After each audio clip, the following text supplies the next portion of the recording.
At the beginning of the film, we see an underground fight, where two fighters are determined to take each other's lives. A large crowd has gathered to watch all this, because one of the fighters is extremely terrifying. His body is covered with different kinds of tattoos in various places. At first, that fighter is fighting while joking around with his opponent, but the moment he gets angry, he beats the other fighter nearly to death within just 3 or 4 punches. Just then, a man wearing a black hoodie arrives and immediately challenges that dangerous fighter to a fight. Friends, that man is none other than Moscow, the most famous and most dangerous fighter of that city. Seeing him, the fighter immediately backs off. He says, "Are you crazy? I won't fight Moscow. Pay whoever you want, but my life is more important to me." That's why he ends the fight right there and accepts his defeat. Because of this, Moscow is declared the winner without even fighting, and he is also given the prize money. There, we see a girl named Jenna, who is extremely shocked by all this. Actually, she didn't know Moscow at all. On top of that, she had come from 200 miles away. She needed a bodyguard for herself. After seeing Moscow, Jenna immediately understands that she couldn't find a better bodyguard than him. Meanwhile, Moscow leaves from there. When Moscow is standing near his car, a man comes and stabs a sharp dagger into Moscow's stomach. But Moscow tells him, "I'll forgive this as your first mistake. If you attack me again, I won't even leave you capable of holding a knife." Hearing this, that man becomes extremely terrified and runs away without Moscow killing him. Actually, someone had given that man a contract to kill Moscow, but Moscow was no ordinary fighter. Everyone there was afraid of him. Right after that, Jenna follows Moscow and reaches his car. There, Moscow is applying tape on his wound instead of a bandage, because the poor guy didn't even have money to buy a bandage. The money he had received as a prize was meant to get him through the next few days. Jenna had never seen a man like him before, so she says, "Your fear is so strong that anyone would give you money for free, but you don't even have money to buy medicine." To this, Moscow replies, "If you show too much attitude, you won't live to see tomorrow's sun." Then he tells Jenna to hold the tape. Right after that, he washes his wound and applies the tape. Jenna says, "I'm sorry. I thought maybe you'd talk politely to girls. That's why I was joking a little." So now, Moscow replies with a smile and says, "What do you want from me?" Jenna says, "Nothing much, just a small job. Just become my bodyguard and protect me." Moscow says, "Protection? And that too for you? Who are you in danger from?" To this, Jenna says, "No one. It's just my hobby to have a personal bodyguard." Moscow says, "I know girls like you very well. There's definitely something fishy going on. That's why I have no interest in your job." But Jenna says, "I can't tell you more than this right now, so here's my number. Call me when you need to. I won't force you to work for me." Then we see that at night, Moscow parks his car in a gas station parking lot and sleeps peacefully. From this, we find out that Moscow doesn't even have a home, and every night he comes to sleep at that same gas station. Because of this, the owner gets fed up and calls the police on Moscow, who tell him to move his car. Moscow doesn't want any trouble, so he immediately takes his car and starts going somewhere else. But on the way, he stops his car on a railway track. Actually, he has become fed up with this world. That's why Moscow no longer wants to live. He turns off his car and starts waiting for the train to arrive. The train slowly starts moving toward him. When the train comes very close, he immediately tries to start the car, but it doesn't start. As a result, the train crashes into his car and throws it far away. But luckily, Moscow doesn't get seriously injured. Now in the next scene, we see a bus, where we see that Moscow is now going to the address given by that woman. When he enters that town by bus, after getting down, he starts waiting for Jenna, because Jenna had said she would come to pick him up at the bus station, but there is no sign of her at all. Seeing Moscow standing there like that, a very young girl comes out of a nearby bookshop and asks him to come inside. So Moscow comes outside the shop. Just then, that girl's father arrives and says, "Son, you don't look like you're from around here." To this, Moscow says, "Yes, I'm going to the Roadhouse." He says, "If you walk straight from here, you'll reach the Roadhouse within 5 minutes. Moscow thanks both of them and, carrying his belongings, starts walking toward the Roadhouse. After some time, he reaches the Roadhouse, where we see that it's not a house but a bar. As soon as he enters, he orders a drink for himself. Inside the bar, everyone was happily busy with their work. When Moscow picked up his drink, he realized that drinks were served here only at night. So Moscow sat there with his coffee and told the bartender that he wanted to meet Jenna. The bartender's name was Lena. She said, "Jenna is right behind you." When Moscow looked in that direction, Jenna immediately went into her cabin. After that, Moscow asked Lena what kind of work he had been called here for, because this place needed security guards, not a personal bodyguard, and on top of that, Jenna's life didn't seem to be in danger at all. So was he just going to get paid for sitting there? To this, Lena said, "You'll find out when night falls." As soon as night came, they saw two men inside the club start fighting with each other. Because of this, a few bartenders separated them. But after some time, 7 or 8 goons arrived and immediately started vandalizing the bar. But our Moscow just kept smiling and watching them. Jenna was sitting in her cabin, watching everything. Then those goons came to a pool table, where they started harassing a girl. Seeing this, Moscow finally got up from his seat and told the bartenders to move away from there. Seeing this, the leader of the goons, whose name was Jason, said to Moscow, "Listen, bro, looks like you're new here. Don't try to act like a hero, or you'll get beaten for free." But Moscow said, "All right then. I'm the hero and you're the villain. And you already know the hero always beats the villain." After saying this, Moscow walked outside. All the goons followed him because they were now extremely angry at him. As soon as they came out, they started threatening to kill him. During all this fighting, the rest of the people also came outside and stood there. "There," Moscow said to Jenna, "you hired me from so far away for these worthless goons? Anyone can beat up these hired thugs." That was all it took. The goons surrounded Moscow from all sides, but Moscow didn't get scared at all and immediately slapped Jason right across the face. After that, as soon as all of them moved forward to attack him, Moscow took them down one by one. Moscow knocked out the leader of the goons with just a single punch. Everyone else was watching all this. Seeing it, they became extremely happy, and Moscow earned a lot of respect. Jenna also felt very relieved, because Moscow was finally the perfect man for the security of her roadhouse. After that, Moscow brought those goons to the hospital. Actually, he also needed to get a bandage on the wound he had gotten the previous night. So as soon as he entered the hospital, a doctor immediately recognized him. She said, "You're the one Jenna brought for the protection of her roadhouse, right?" Hearing this, Moscow was a little surprised. Moscow said, "News spreads like wildfire here." The doctor replied, "Why wouldn't it? This town is very small. By the way, my name is Gwen. Come on, let me put bandages on your wounds." So Moscow got his previous injury bandaged. When he was about to leave, he told the doctor, "I don't have money right now. When I get my salary, I'll definitely pay you back." To this, Gwen said, "There's no need. Jenna has already paid me for all of this." A little later, Moscow came back inside the roadhouse, where Jenna was also present. Jenna said, "After a long time, the people here have started to feel a little sense of protection again, and you came here when I called you, so thank you very much." After some time, night fell, and we saw our hero sleeping inside a boat. That boat belonged to Jenna, and she had now gifted it to Moscow, because Moscow really loves boats. So when he woke up in the morning, Lena brought breakfast for him. Seeing Moscow's body, Lena was quite shocked. Lena asked Moscow, "Don't you have any brothers, sisters, parents, or family?" Moscow thanked her and asked her to leave. Hearing this, Lena understood that Moscow was deeply sad and that he only smiled to hide his pain. After some time, Moscow finished his breakfast and went to the same girl's bookshop. That girl's name was Abby. Actually, he had come there to buy some books for himself.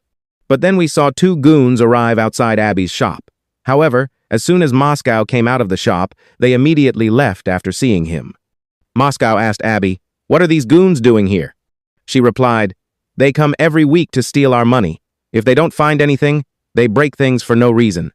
Hearing this, Moscow felt a lot of sympathy for Abby and her father. He asked Abby, "Don't you go to school?"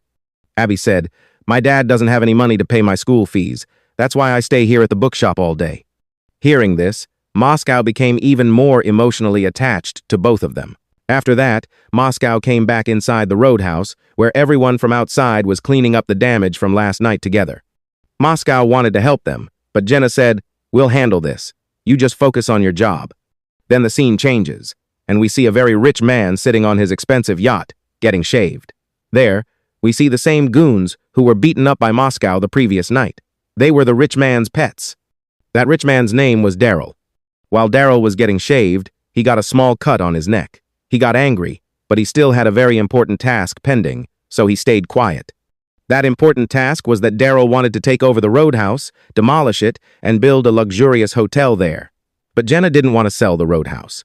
That's why every night he would send his goons to Jenna's bar to harass her, so that out of fear, Jenna would sell the Roadhouse herself. But Jenna was very strong.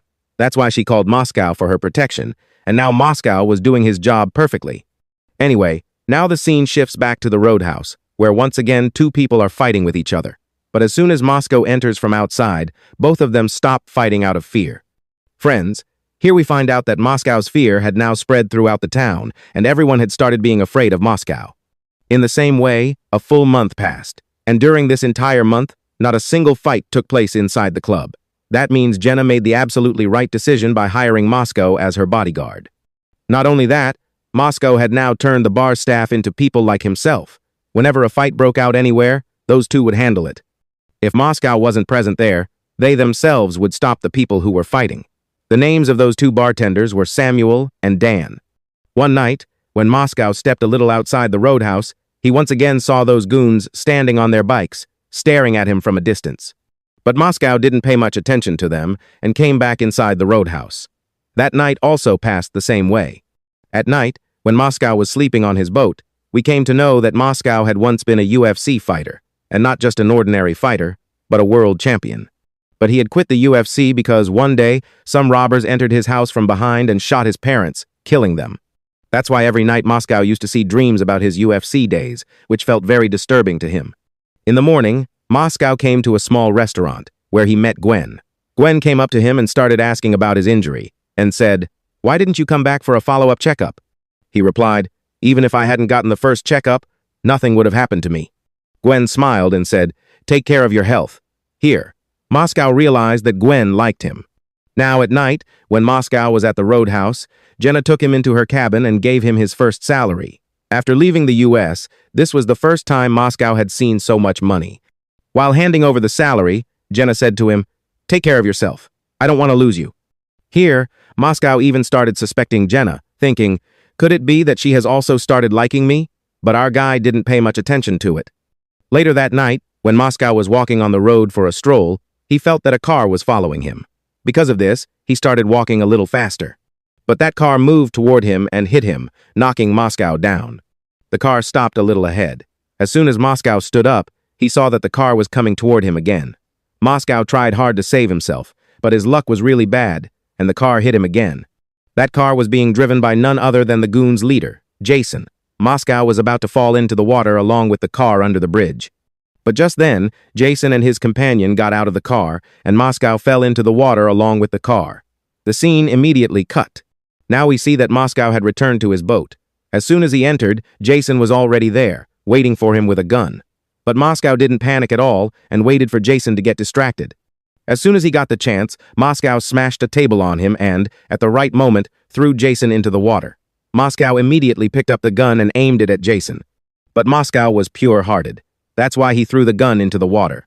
What he didn't know was that because of the noise, the crocodiles living in that water would also come toward them.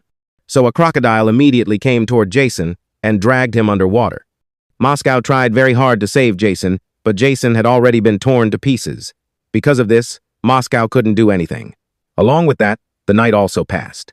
In the morning, Moscow went straight to Abby's shop and gave her some money, asking her to buy a new computer for herself. Moscow said, "You can learn a lot from the internet." Abby brought the computer and thanked Moscow, and Moscow happily walked out of Abby's shop. As soon as he stepped outside, he met one of Daryl's men, who said to Moscow, "Kid, leave this Roadhouse, or I'll bend your fingers backward and break them." But Moscow snapped that man's fingers in a single move.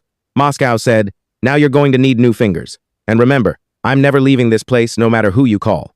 Laughing, he went back inside the Roadhouse, where he asked Jenna, "Some people want to drive me out of here. What do they gain by doing this?" Now Jenna cleared everything up. Jenna said, "There's a guy named Daryl who wants to demolish our Roadhouse and build a huge hotel here. Because the view from our Roadhouse is very good, his hotel would make a lot of profit. But my grandfather's last wish was that this Roadhouse should grow even more. That's why I don't want to sell it." "That's why those people threatened to kill you," Jenna said. "But please don't leave me, no matter what the cost." To this, Moscow said, "Don't worry, I'll do my best." Now we see Daryl, whose man comes to him and says, "We tried to scare that bodyguard away, but he's very strong. We can't defeat him." But Daryl said, "So what if we can't defeat him? We can still kill him, right?" That's why Daryl called his most dangerous fighter to America, who immediately arrived to meet him. Daryl said to him, "Straight talk, no nonsense." I'll pay you whatever you ask if you drive a guy named Moscow out of here. If breaking his bones doesn't work, you can even kill him. I'll pay you 10 times more. And if that still doesn't work, I'll call people even more dangerous than you. I have a lot of money." Friends, Johnson was a crazy kind of guy. He didn't care about anything, and on top of that, he was a very dangerous fighter, who now started relentlessly going after Moscow. Then the scene shifts to Moscow, who is now sitting inside the Roadhouse. Just then, Daryl comes to him. As soon as he arrives, he says, "Look, brother, who doesn't want money? If you work for me, I'll make you a millionaire." But Moscow says, "Right now. My contract is for 6 months. Come talk to me after 6 months." Hearing this, Daryl gets very angry and silently walks out of the Roadhouse. But just then, Johnson makes his entry. As soon as he enters, he starts destroying the Roadhouse from all sides.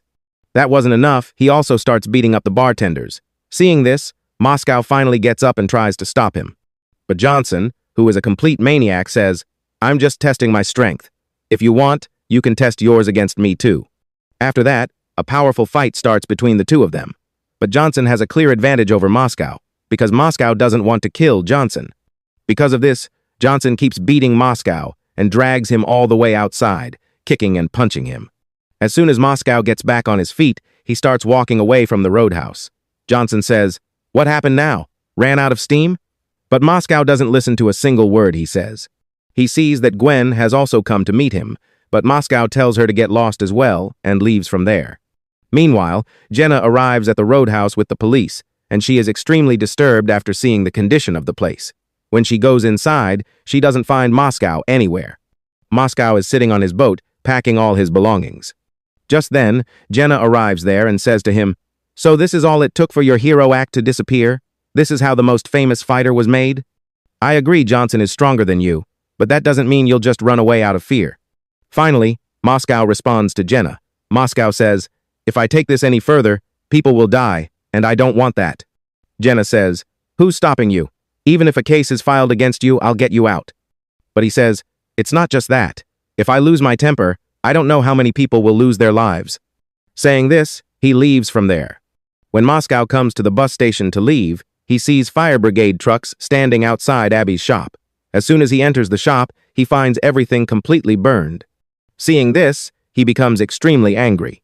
He sees that poor Abby has also died in the fire along with her father inside the shop. He is sure that all of this was done by Daryl and Johnson. Seeing this, he becomes furious, because Abby was the one person he cared about the most in this town. That's why, instead of getting on the bus, he goes straight to Daryl's hideout. There, he doesn't find Johnson, but Moscow kills every single man present there one by one. He leaves only one man alive. Moscow tells him, "Go tell your boss that I'm not going anywhere, and now I'm going to chew all of you alive." After some time, he comes back to his boat to pick up some things. There, we see that a dead body is lying inside his freezer. Yes, friends, now he wasn't going to stop at any cost. The very thing Moscow was afraid of, that people would die because of his anger, was now happening. Then Moscow takes his boat into the middle of the sea, meaning he is a little far away from the town. When the police come near him, he immediately kills one police officer.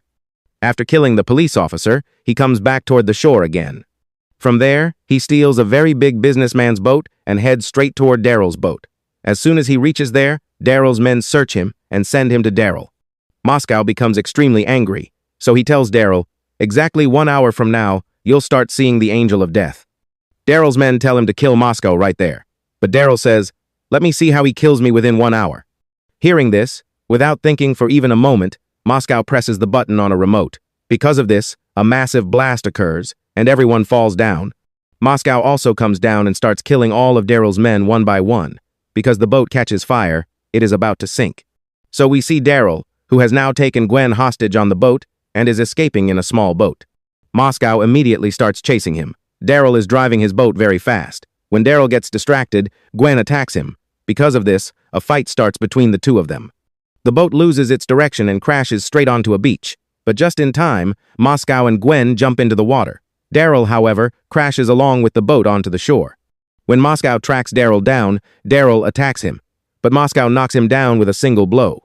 Daryl tries to fight back, but Moscow could finish someone like him with just one strike. On top of that, he still had to avenge Abby. Just as Moscow is about to kill Daryl, a car suddenly crashes into Moscow from behind, knocking him to the ground. Inside that car is none other than Johnson, who steps out and immediately starts fighting Daryl. A fight breaks out between the two of them. Both of them are thirsty for each other's blood. Moscow and Johnson do everything they possibly can to kill one another. At one point, Johnson knocks Moscow down and is about to stab a piece of wood into his eye. Moscow manages to stop him, so Johnson drives that piece of wood straight into Moscow's stomach. Johnson is nothing less than a psycho. Even after taking so many injuries, he is still laughing. Then from behind, Daryl tells Johnson, "Kill Moscow right now, and I'll give you millions of dollars. If you can't do that, you won't get a single dollar." This makes Johnson extremely angry at Daryl. He says, "You're arrogant only because of your money. You can't even kill a fly yourself. Now let's see who saves you." Saying this, Johnson snaps Daryl's neck in a single moment and kills him. Then he slowly starts moving toward Moscow. But Moscow gathers his strength and strikes Johnson 5 times with a piece of wood, severely injuring him. Because of this, Johnson falls to the ground and, due to heavy blood loss, dies writhing in pain. Gwen witnesses all of this. But Moscow leaves from there without saying a single word to her. Now that Daryl is dead and there is no longer any threat to Jenna's Roadhouse, Jenna tells Moscow to leave. She says, "Don't worry, your salary will be deposited into your account every month." With this, the painful movie comes to an end.